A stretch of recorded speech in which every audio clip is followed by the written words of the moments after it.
So I have to find the maximum and minimum, which is the largest and smallest value that a function takes at a point either within a given neighborhood.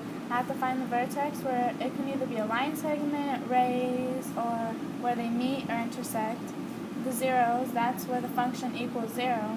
The y-intercept, that's where the line of the parabola crosses the y-axis. And I also have to find the axis of symmetry, which when two sides of a line look like mirror images of each other. So my equation was negative 5t squared plus 30t plus 10.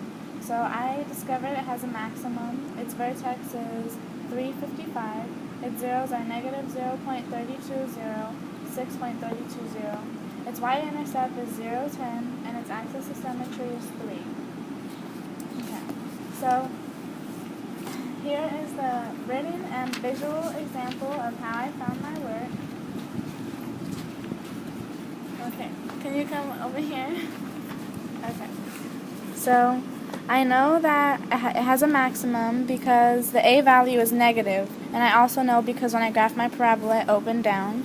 So the a value is right here, negative 5t, which means that it has a maximum.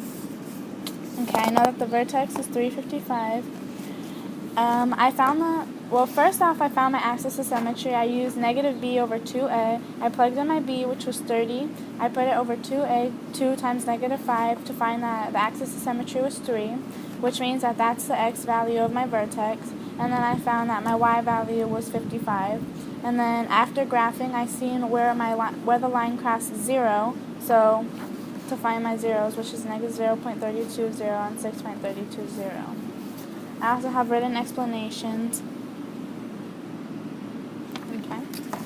And then for my real life example, I used an example. It says, in this example, Sally is in an egg toss competition. Sally begins at negative 0.320 and throws her egg as high as she can. It reaches the final height of 355, then begins to accelerate downward, ending at the point 6.320. Sally's egg formed a parabola, which is narrow and forms downward,